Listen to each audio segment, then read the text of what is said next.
What's up guys, Houndish here, and today we're jumping in with some Destiny 2 news and updates. And so, in this video we'll talk about the next steps for the season's exotic quest. We also have some updates from Bungie to cover, including about storytelling for Year 6. Plus there are teasers for content themes that we'll be seeing in upcoming seasons this year, possible hints for Season 22, and some major story reveals for the week. But on top of that, there are bugs. We'll cover busted mods and aspects, the Grandmaster Nightfall this week, and a few other elements in the video today. And so, as always guys, I hope you enjoy this one, and if you do, a rating below really does help us out on the channel. But otherwise, I appreciate you tuning in, and now let's get into it. And so firstly, the second exotic fish required for the ongoing exotic quest is now available on Nessus. And this is the Vexing Placiderm. This fish, when released into the aquarium, rewards the Nessus Broken Blade and adds it to the tackle box, where it remains for us to unlock the second statue in Deep Dive. You can go ahead and activate any of the statues you already have access to right now, but the Broken Blades stay loaded into the tackle box thanks to Admiral Vic's screenshot right here. And the idea is that once we have all three of them, we'll be able to activate 3 statues in one run of deep dives to unlock the hidden encounter required for the upcoming exotic weapon. And so for folks who already have both of the currently available exotic fish for the quest, we'll simply be waiting for next week, when theoretically we should get access to the weapon. However, we are still able to catch the Whispering Mothcarp exotic fish from last week on Savathun's Throne World, so it looks like instead of being completely tied to a specific week, they each remain farmable for anybody starting the quest later on, or if you don't get the fish in the first week that it's available. So it looks like it's time gated for the initial rollout, but potentially all of them will be farmable once released, which is good. Of course though, it does require a significant time investment for some folks to pick up these fish, and I totally get the frustration with that, but I guess we'll see what happens next week, and of course I will keep you posted.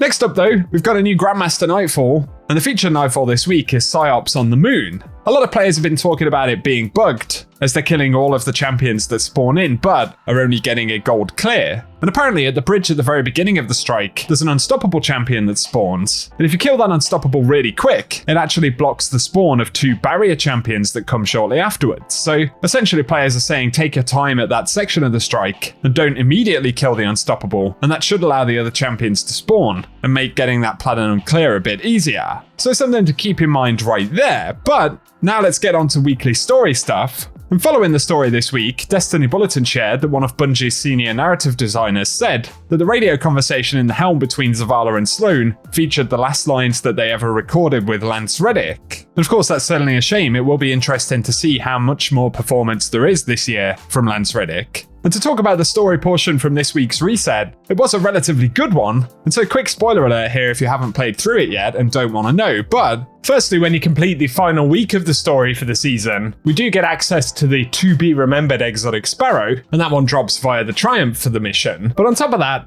following unlocking a new mission for the season finale, we do actually head into a new wing of the deep dive activity, and it's looking quite possible that this is actually the area that we'll head into in order to access the hidden encounter for the upcoming exotic quest. So there's some darkness architecture that you'll also find in this zone, with some locked doors and things like that. We won't talk any more about it, but Froggy on YouTube does have an out of bounds video showing off a huge secret area, which is connected to this. So I'll link that down below if you do want to take a look at the upcoming zone for the exotic quest. For the story itself this week though, we'll learn that the Witch Queen has yet to play another role in the wider story arc leading into the final shape. And this is quite likely to be a direct tease to what the story will focus on in Season 22, possibly Season 23, with a possible return of Savathun or at least her influence on upcoming events. So if you missed this week's cutscene, here it is in full if you want to check it out.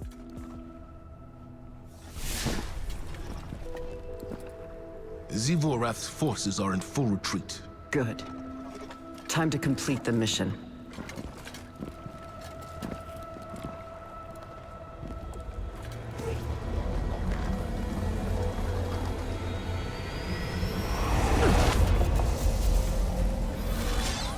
Our dance will never end. I am war. You carry my banner. Cling to me like hope. What are you without me? Sink into my embrace. Drown in the deep. Fight forever. Stand down, Deputy. Sometimes the battle is stepping away from the battle.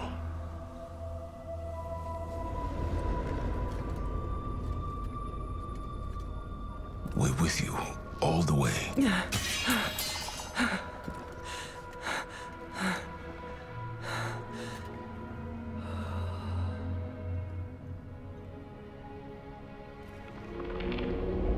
The true path lies obscured, but she knows the way. She who hides truth in deception. The Witch Queen must rise.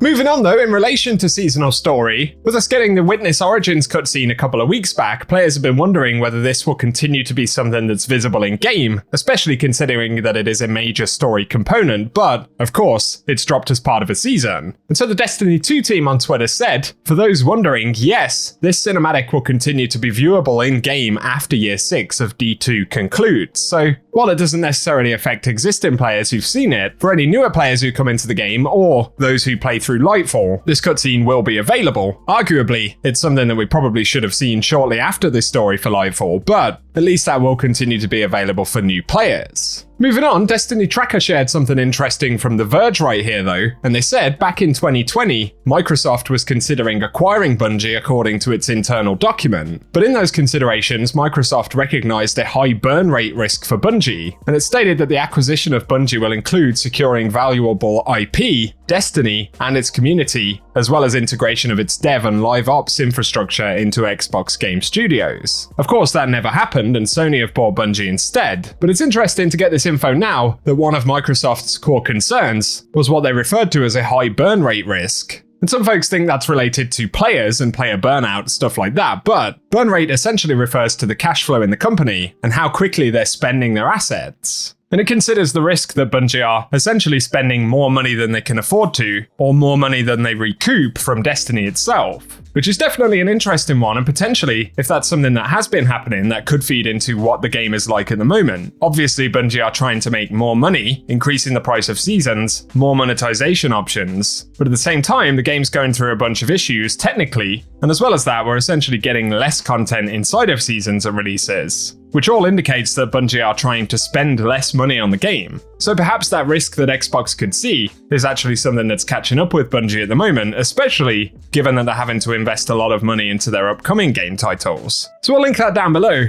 And there's an article from The Verge that has a bunch more information, which is interesting, but give us your thoughts about it in the comment section. Destiny Tracker also posted here though, that Guerrilla has recently added a memorial for Lance Reddick in Horizon Forbidden West.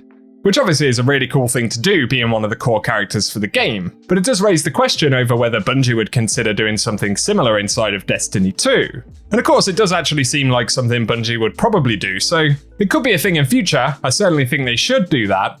Lance Reddick as a personality has been one of the most involved folks in the Destiny universe and the community in general, as well as being a very core character to the game. So hopefully we'll see Bungie do something similar. And who knows, perhaps it's something they'll do a little bit later on, considering that they're going to have to adjust the upcoming story. And we don't really know what the fate of Zavala will be, but there is that possibility that Bungie could kind of kill off the character in the universe. I guess we'll have to wait and see, but let us know if you think that would be a cool idea down in the comment section. Something else to look out for today though, and Bungie have said they'll be talking a little bit about Bungie Day today, so probably in a few hours time, on Wednesday 28th. We can expect a blog post, and primarily this will be covering what they'll be doing as part of the Bungie Day Giving Festival, the charities they'll be working with, as well as how they're going to integrate that with the community and the game potentially. So if that's something you're interested in, be sure to keep an eye out on Bungie's profiles or website. And very finally right here, players have pointed out that the Child of the Old Gods aspect isn't working correctly at the moment. So this was shared by I420 Booty Wizard on Reddit. Absolutely brilliant name there, and they highlight that the ability regen and health drain effects don't work. And it looks like this has probably been happening for around about a month now, so potentially another known issue there for Bungie, one they haven't recognised just yet. But for the purposes of this video, if you've been wondering what's going on with that, obviously there is an issue, so hopefully we'll get an update from Bungie soon. And for today, guys, that is everything that we have to speak about in this news video. So if you've enjoyed it, a rating down below really does help us out on the channel.